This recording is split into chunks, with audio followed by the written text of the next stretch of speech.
want to be a better speaker? How would you like to be a really terrific speaker? Tonight, Jim will tell you how to improve your speaking skills dramatically. And it doesn't involve giving speeches. Please help me welcome Advanced Toastmaster Gold, the one and only Jim Barber. I'm going to take the lecture. Most people who join Toastmasters say that they're doing so to become a better speaker. They want to become a more powerful speaker, a more confident speaker.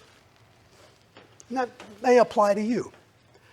And when they join Toastmasters, they accomplish this by giving speeches. Seems kind of obvious. That's the way to do it. It's also kind of obvious, though, that the earth is flat. And most people have figured out that it really isn't. Same thing here. To become a great speaker, don't speak. That's not the way to do it. The way to become a great speaker is to evaluate. And I'm going to tell you why. For one thing, there's so many reasons, but for one thing, and this strikes dear to your hearts, the reason people aren't speaking is because you're spending hours ahead of time either writing your speech or coming up with excuses why you can't write your speech. Evaluations, no preparation time.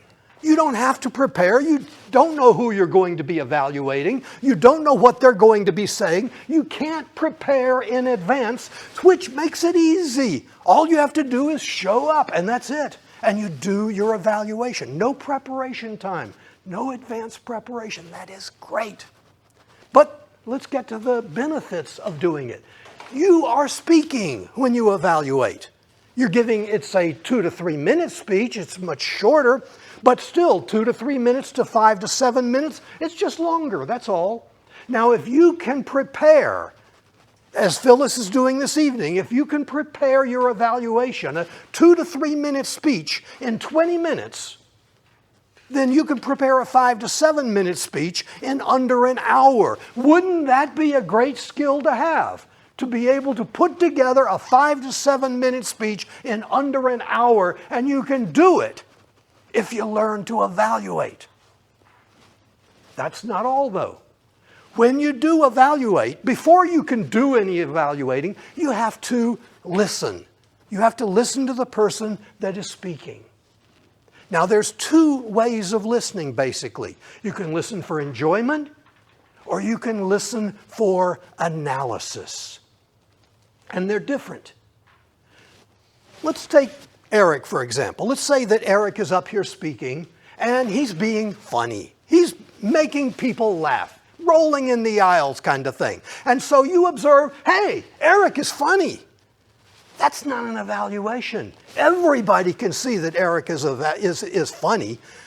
The question is, why is Eric funny? How is he funny? Is it his timing? Is it his pacing? Is it his vocabulary? Is it his charming demeanor? Whatever it is, look at it and determine how he is accomplishing that. How is he being funny? If Alan is a master storyteller, anybody can figure that out. Why is he a master storyteller? How does he put us into the story? How does he make the story real to us? If Madam Visiting Area Director is giving a ghost story, it sends chills down your back. But again, why? Is it her vocal variety that she drops to a whisper when she's talking about the spooky part? Maybe it's her vocabulary, maybe it's her body language, whatever.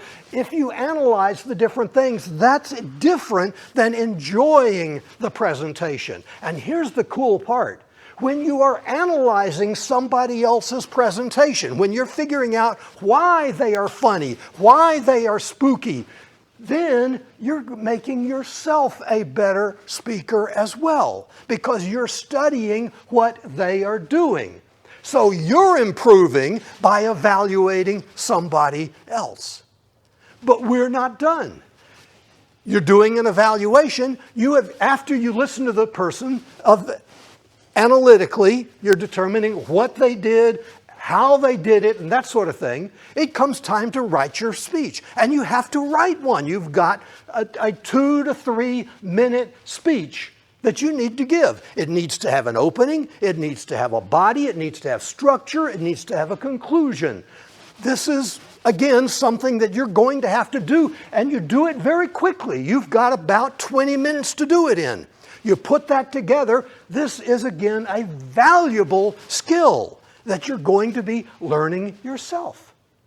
Then, of course, you need to deliver the speech. It's not enough. You get up here and you give the speech that you have written, except you didn't write it out word for word. Many people write their speeches word for word, and they say, oh, gee, I wish I didn't have to. Well, you can't doing an evaluation. You provide an outline. You write yourself an outline, and that's the extent of it. And so you get up here, and when you're giving the evaluation, and you deliver your evaluation working from an outline that you've just written. But again, you're giving a speech. You've got to have vocal projection, you've got to have body language, you've got to have eye contact, you've got to do all of these things, and you're doing it in your evaluation.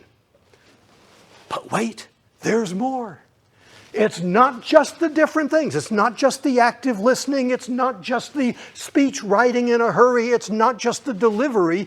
But suppose you get up and you give your evaluation and you describe the 5 or 6 things that the person didn't do particularly well and they need to work on. Have you improved their speaking? Well, probably so. Are we going to know? No, because they're never going to come back. They're never going to give another speech. You've got to be supportive and encouraging. You've got to make sure that they come back and give another speech. You've got to make them look forward to giving another speech. And that is leadership. More than leadership, it's sales. If you can give an evaluation that makes the person want to give another speech, more than that, make them want you as their evaluator, that's sales. And who here couldn't benefit from being a better salesperson? So that's it. You want to be a better speaker? Don't waste your time giving speeches. Waste your time giving evaluations. Madam Toastmaster.